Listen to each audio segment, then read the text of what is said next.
Grayskull. Your camera is now sideways. It's sideways now, Configa, so I don't know. Oh. Gotta love it. Bro, I just usually do it standing up. That's cool. You can do it standing up. Yeah, just go ahead and stand it up, man. That's cool. Yeah, do the standing up if that's the easiest. All right, bro. All right. Yeah, don't stress yourself at all. It's definitely not. Man, this stand is not working for me, bro. I tell you. Oh, So for boy. everybody that's watching, not only is he built from beach, he can also levitate. So. That's right. Oh shit. Right. Hopefully that's something like that. You good. I was just listening to that. There's probably a reason why I don't do it sideways, and that's probably it. Yeah. Well, I was listening to that joint with Prince Poe and Hostile, which it's a dope name. Oh, word, yeah. Oh, wow, man, you be digging. yeah. Well, I mean, so Prince Poe is one of my favorite MCs of all time. So him and Pharoah Monch, if they're on it, I'm listening. It's just a guarantee. That's right, man. World War Rap remix. Yeah. Yeah, that was beautiful. I listened to that like Appreciate 6 it. times in a row. That was a remix? Yeah. Well, me and Hostile did the original version, and Poe jumped on the remix. Yeah. Okay. Yeah. Yeah. How'd you go about getting Poe on there? Well, actually, weirdly, Hostile is a barber in Queens, and obviously Poe's from Queens, so therefore he made the hookup. Actually, I think at one time he was one of his clients or something. This is going back about, I mean, that track was originally recorded in 2016, so I believe he was one of his clients. Okay. At one point, anyway. Yeah. That's dope, man. That's dope. Yeah. Yeah. Q, you were so far ahead, man. That's dope because I picked that track out to mention, and I picked it out specifically because of you, because I knew you were organized. That's dope, man. Yeah. Organized Confusion is my all-time favorite group. I really want to work with Pharoah Monch, though, man. He's the standard bearer of lyricists, man. He's so ill, it's ridiculous. Yeah. He's in my top 5. He's in my top Oh yeah, 5. he's got to be in the conversation. He's my top 1. So. Okay. There you go, man. Like as you know, De La is my favorite group. So Paz, Oh, bro. Paz is kind of always right, hovering between 1 and 2. Right. But yeah, like you can shuffle them. You can't go wrong either way, type deal. You know what I mean? Right. Yeah. For me, it's Pharoah Monch and then and Jean Grey. Like they're to me, they're like Jean Grey, man. I wish he was still spitting. I wish he was still rhyming, man. I wish too, man. I mean, but her husband's holding it down. They are still married, right? I keep saying that, but I don't even know. Quelle Chris. I assume they are. I haven't heard otherwise. Yeah, but so as long as he's still putting out albums, like I still get that same energy from him. So yeah, for real. But yeah, De La got me into the game, man. It was like 88 when I first heard De La, and that's what got me into hip hop. Word? Way back when. Yeah. That's I dope. don't know how old you guys are, but I'm old enough to remember the real golden age. You know what I mean? Yeah. Yep. we're all around there too. Yeah. Actually, Yeah. in the song Golden Age, I said checking the clock, waiting for 10 so I can rise and cop 3 feet. That's the only time I've ever walked out of school in the middle of the school day. The Tuesday 3 Feet High and Rising release. I walked out of class across the street to the record store to buy the vinyl, and then I walked back. That's the only time I've ever walked out of school. Game changer. I remember everything that I did the day that album came out, like all the way up until I went to sleep. Wow. Yeah, them dudes had me dressing way out of pocket. Yeah, I think they would help me get comfortable rocking rayon button-ups. Yep. Yo, I mean, I was wearing pants with a pattern, and then a shirt with a totally different pattern. Yep. I was wild with it. But they gave me license, yo. You know what I mean? They gave me license. Right. Yeah. So I really want to work with De La, man. I've seen them live several times. I really want to work with those guys, man. Even just one of them. Even just Paz or Dave. You know what I mean? Mm-hmm. It's like, that'd be a blessing, man. I know Dave was living here in Maryland for a while, too. I think he might still be there. Yeah, I think he might still be there. Yeah. I say they're my favorite group that I've seen perform so far. I haven't been to a whole lot of shows. De La and PE are like my 2 favorite groups that I've ever seen live. I mean, De La and PE are just their live presence, man. Wow. I've never seen them live. Yeah. What? Yo, next Damn, time, bro. They're both in the seen Gods me of Rap live. tour, Yeah, actually. live, Actually, I'm gonna Gods of tell Rap, you they both toured the UK and Europe just before the pandemic. And my guy Jahi, who I did an album with in 2020, he was Chuck's hype man on that show. And there was Primo, there was De La, there was Wu-Tang, and there was Public Enemy. So it was a crazy show. Yeah, that's gotta be, man. With all three, I've been to quite a Gods few. of Rap, obviously. I think my favorite show that I saw was actually Cellar Dwellers. Oh, because big up they- UG, man. They did something where they got on stage and literally just had people in the crowd calling out words and shit, and they were just going off the top and bouncing off. Man, it was like the energy was so crazy. Like I almost wanted to jump on stage and see if I That's could a hang. supernatural energy, man. Yeah, The Supernat does his shows, he does that as well, man. right. What is he doing lately? I haven't seen him lately. Is he still touring, or is he active or what? Supernat? Yeah. Man, I haven't heard from him for a while. Although saying that, he was Fred Hampton's son was doing something recently, and he was next to Fred Hampton's son for whatever reason. Okay. And he was like rhyme into the camera on Instagram. So that's the last thing I saw from him, which was like recently. Okay, that's active enough. I know Fred. Yeah, active enough. But Recently too. what's that? Wasn't Fred Hampton's son with Kanye recently, like on Drink Champs or something like that? Was that I him? can't remember that, but possibly. That is a few months ago, so it would make sense if Supernat was with him too, and maybe it's just there's a big press run going. I forgot what the reasoning was behind it. I'll figure it out at some point today. Trying to bring That was Larry Hoover. Larry Hoover's son. There you go. My bad. That's what because obviously the takeaway from the Kanye thing was obviously shitting on Talib and John Legend. Yeah, that was pretty rough, man. That was crazy. Yep. Yeah, I mean he almost shit on hip hop too, if you think about it, the way he put it. Pretty much almost did. Yeah. But big up Kanye for what he did, sort of like 2002 to about 2006, 7. Yeah. Commune's albums, B, for example. That joint he produced for Lil' Kim was crazy. I can't remember the name of it. I Came Back for You, I think it was. That was slamming. Obviously the Talib track that he did. So obviously, and then his own first 2 albums anyway, at least. You right there with me. First 2 albums. The third one was my. The third one is debatable. But then after when I remember putting in 808 and Heartbreaks, and I was like, is this a fucking joke? What is this? Yep. I never played the whole thought it was a joke. I was like, what? Wait. Oh man. I wasn't ready for that, man. There's been a kind of a rule in the house now that we don't talk about Kanye because you don't want me to get started on that, and based on what happened recently, I just need to shut up. Yeah. So is he still threatening that Pete Davidson? Isn't that what he's known for now? Kanye? yeah. That's his current event, but I think Q's talking about something that happened recently that is funny because it ties to the day too. You talking about the Craig G recently? Yeah. I saw. I just watched the video. Configa's got a video with Craig G. Yeah, man. I was just wondering what's happening with Craig G and Kanye. Tell me, man. I don't even know. Nah, not Craig G and Kanye. Let's make sure we don't start it. Not Craig G and Kanye. We're just new to But this. Craig G, man, great peoples, man. And I'm blessed to have worked with 3 of the Juice Crew, right? Craig G, Big Daddy Kane, and Master Ace. Yeah, So that answers my question. I asked in the channel, what has he worked with Master Ace? Because Master Ace has been involved in a lot of our conversations over the past few years. Yeah, man. And Wordsworth, big up Wordsworth, man. Great guy. Wordsworth is dope. Yeah. He's extremely dope, man. Yeah.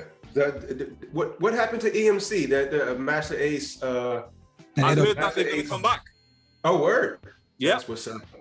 Because I really dug EMC's joint. Yeah. That album was dope. Yeah. I had one of their songs on my card party playlist, and that one seemed to work out pretty well at all the card parties. I was surprised because most of the people that went to those card parties didn't listen to hip hop, but they vibed to that. So Yeah, man. EMC was dope. EMC was really dope. And pick up what's homeboy's name from Wisconsin? The third guy, not Wordsworth, not Master Ace, Strickland. Strickland. Yeah. Big up Strickland because he used to be down with my man Speech. Oh, word? Okay. Because Speech is from Wisconsin. Oh, wow, that's weird. Yeah, originally, yeah. I think I saw Unsung, I think they had an Unsung episode or something like that on Arrested Development. Yeah. But I know that Strickland was in the studio with them like in the early 90s and stuff. Yeah. Oh, It's funny because thinking about Speech, like he always reminds me of how dope he is. Like I always forget, and then he comes out, and I'm like, oh damn, I keep forgetting. I don't know how I always forget. Like I've been listening. I think he's getting doper, bro. I think he's getting doper. I was the fanboy back in the day. I was like bumping that stuff, rapping along to Mr. Wendell and stuff, and like I think Speech's like lyrics and flow is better now in 2021, 2022 than it was in 92, 93. See, I'd written him off because my mother liked him, so I was like, I can't be listening to the same. Yeah, that's the thing. In retrospect, you learn that actually, he was saying some stuff, man. And but yeah, like I agree that the AD's consumer friendliness put off a lot of people heads, quote unquote. But now it's almost like there's been this renaissance period where they're making the most hip hopish stuff they've ever made. And Speech has obviously credited me for a large part of that, which is super dope. And it's great to bring them back to that, to actually even more hip hop than they were in 92, because even that had pop sensibilities, 92, even in 94. But yeah, it's great to come to go full circle and even be even more hip hop than they were originally. So how did that? Sorry, go ahead, Sheik. No, go ahead. Now, I was actually just going to ask, like, how did the whole Speech and Configa thing happen? Like, what led up to that? Interesting, yeah.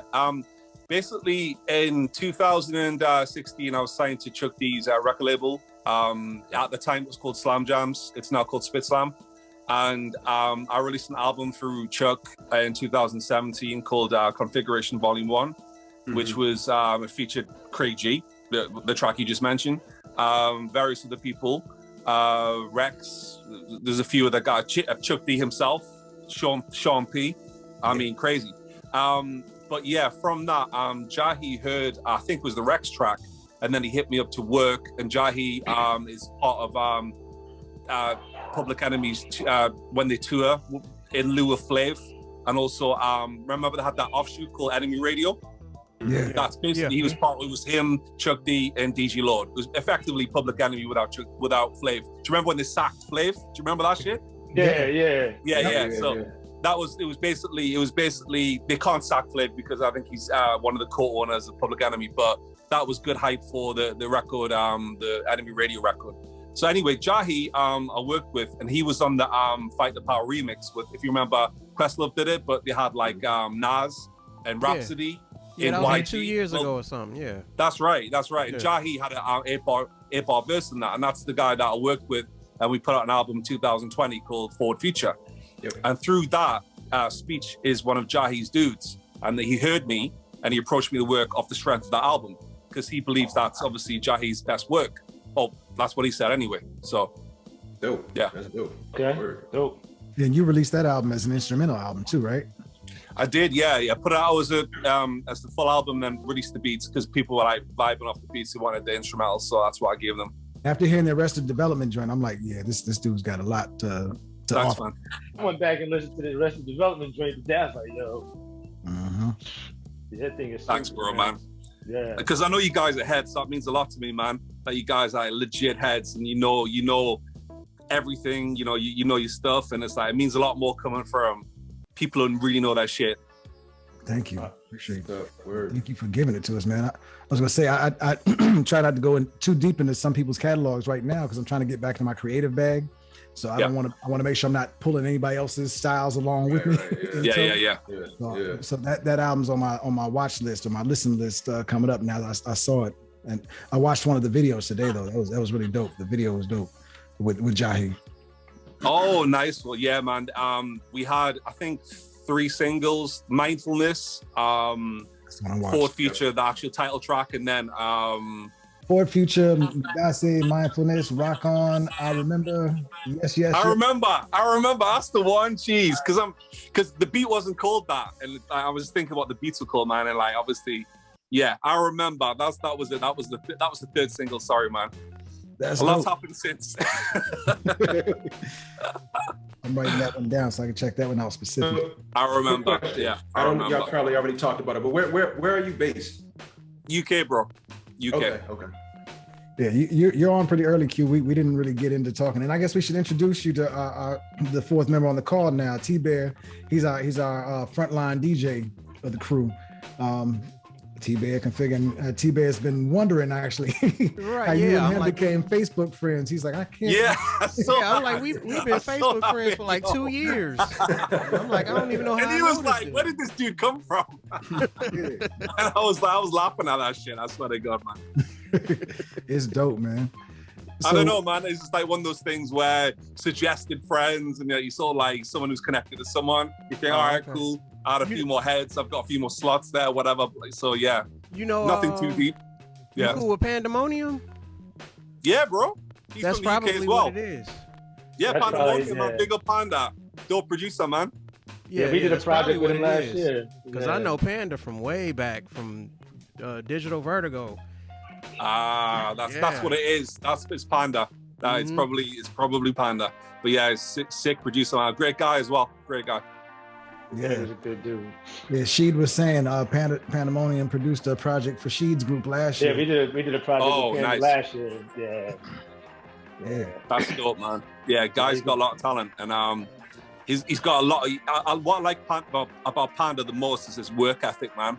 Yeah. I mean, he puts out a lot of quality work and does it rapidly as well. I mean, he worked on one track with the dude from Ugly Duckling. And he had on one track, had like 40 MCs on there. Yeah, but I'm on that as well. Yeah, I'm on. That's what's up. There you go, man. Yeah, and he had like 15 beat changes in that. Yeah, that's right. Yeah, crazy. Doesn't get enough props because that was a really ingenious piece of work. Yeah, Panda. I was talking to him earlier today. Matter of fact. You know, we got to plan a day to have him come on with us, man. Yeah. Him in for me. I think he rhymes as well, right? Panda rhymes as well, right? I think so. Yeah. Yeah, he's been known to. Yeah. Yep. Wow, I had no idea. That's dope. Aren't you a professor too, Configa? Yeah. Well, I'm a doctor. I'm not actively in academia right now, but over here, it's a bit different because to be a professor, you've got to be long. Like you've got to have a long established academic career to even be professor.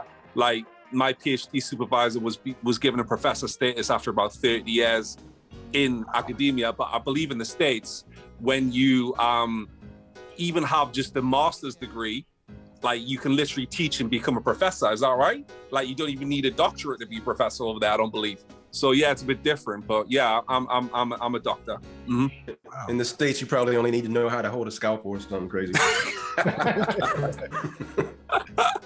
I didn't want to say, but you know, yeah. No pride. Let's catch a time mark on that. Let's catch a time mark on that. So when we hear about it next week, we know exactly where to go to pinpoint who said it, all right? I'm gonna stop getting y'all in trouble, man. but yeah, the PhD was crazy because I don't know if you guys know, but because actually just to rewind a second, when I first connected with speech, he was like, I thought Dr. Configa was like a gimmick. I'm like, nah, bro, I'm a legit doctor. It's not like Dr. Dre or whatever, a large professor. This is legitimate. Yeah.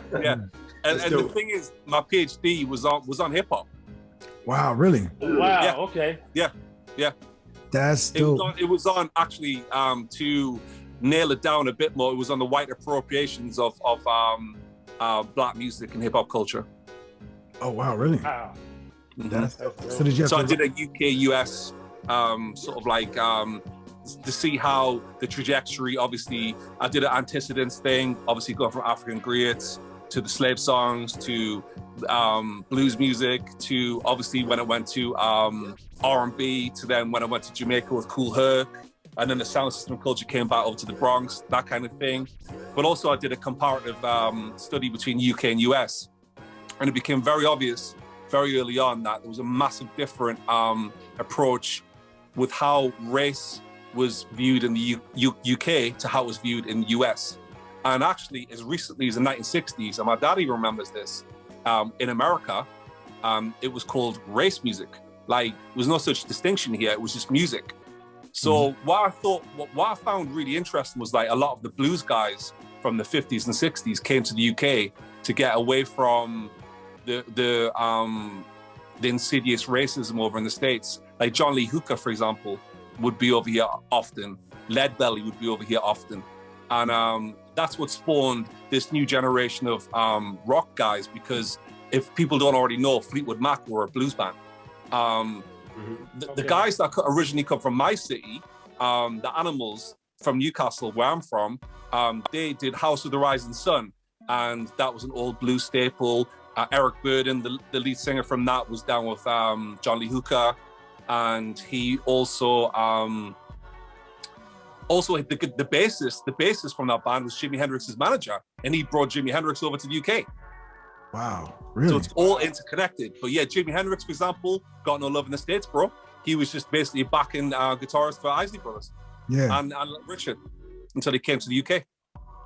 Wow. Didn't we just talk about somebody else that had to go overseas to blow recently? Q, were you telling us about that recently? Probably, but I was drunk, so. That's the best conversations, man. We were talking, we were talking about their project. The Roots. The Roots first project. Yeah. The Roots did come to the UK. They did. And actually, if rumors to be believed, and I've got this in good authority, Jay-Z and Jazzo came to the UK. Not to blow, but they were working in the UK when they first started out. Wow. Okay. Yeah, because Moni Love mentioned because when she was in Britain, she got connected with Jay-Z in London. Wow. Okay. Yeah. I remember he was touring with Jazzo. He was like, Jazzo like a man. They were like a vanguard of people coming here, because it was like Jungle Brothers and like Public Enemy, and if you've ever heard like that opening, like bass for your face, London. Yeah. Straight up. Yeah. That was over there. You do hear him say London. Yeah, man. It was at the beginning of the second album. It Takes a Nation. That's right. Yeah. So how'd you get hooked up with Chuck D? Wow, that was an interesting thing. Basically, it was Chuck D's A&R. She approached me and she was like, "We want to get you on the label." But at the time, obviously, they approached me a few times, and I eventually agreed when I guess the contractual stipulations were right. Because the first few times, weirdly, I turned them down, which was strange because Chuck's such an icon. But I guess if it don't make dollars, it don't make sense. Right. But yeah, it was a dope hookup in the end. But I got approached by them. Yeah. Wow, that's dope. So did you actually work? Well, I guess you did work with Chuck, because Chuck had an intro, at least I saw on your YouTube channel. Intro and an interlude type thing. Yeah. Mm-hmm. And he actually weirdly I was like, "Chuck, you're a legend, bro," and he goes, "You're a legend too, Configa." I'm like, "Wow, Chuck D's calling me a legend? Are you for real?" And I posted that up one time, and it was like, wow, everybody was like bugging out, man. It doesn't get any better than that. It does not get any better than that. Chuck D shouting you out, and then he's like, "Chuck D of all people's calling you a legend?" I'm like, come on, man, you're Chuck D. What the hell?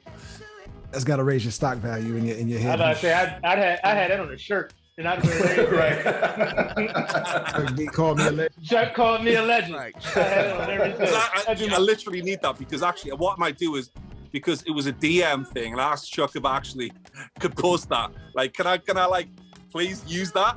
And actually, what I should do is get that message made into like a merchandise, man. I had that everywhere. Because he's basically he was basically trying to say that legends, it's subjective, and like if you put the work in, then you can be a legend. You don't need basically like it's a legend is a fluid concept to Chuck D. Yeah. I can see that. Yeah, and I can definitely see it being subjective, especially the way it's used in hip hop nowadays. I mean, we all kind of thrown around with I mean, I'm not a legend. I've got to say this for a start. However, if someone like him says that to me, I can't argue with the guy because he's Chuck D, right? But yeah, that was a trip. That was like, wow, okay, wow. I might not have came back down from that one. Yeah, I think I put it on Instagram. Obviously, this is going back about 2017 maybe. But I'll link you guys. What I'll do is I'll basically, I think I've still got the link. So yeah, I'll link you to it.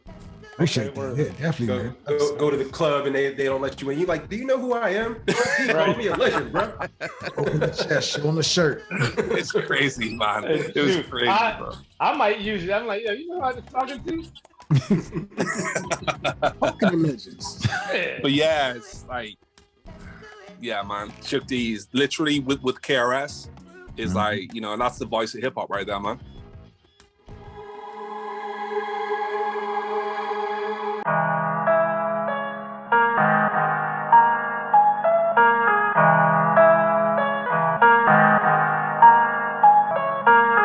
You can do it, that's what they say in America. Your life ain't ruined like the homes in your area. Code for paradise, these bungalows are miniature.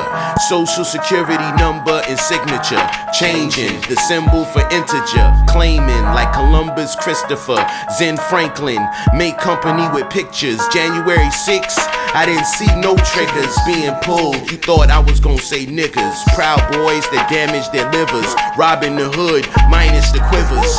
Real intimacy is hard to find. The things I find meaningful are hard to rhyme. Approval, encouragement, acknowledgement. Removal of government is obvious to me.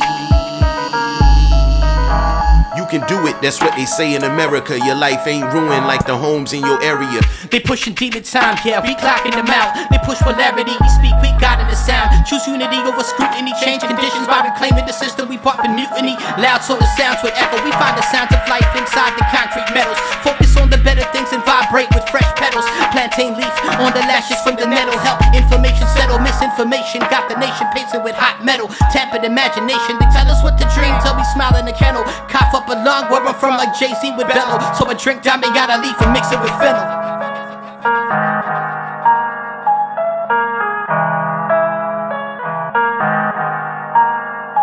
Question, how can you divide what was never united? If I inspire to eat the rich, am I then inciting a riot or dinner party in which 99 is invited, but lack of history knowledge assures it we'll never try it? Or backbone? Or maybe it's just complacency. Maybe we need a catalyst for reducing the latency of Brown Hawk. With the mic 18 and angry, I made it through 45 by the now the culture that shaped me. Dream is a fallacy. I stay woke within, you come after me. I'm not fighting no battles, I'm only practicing mastery. Whips, chains, and money. That's checkmate, player willingly in the matrix, replacing cotton with data next generation. Avatarians in the making, detached or not. I'm a ghost in the machine of enslavement. Wake up, wake up. And witness the face of the pharaoh. It's easy to claim America the great at the end of a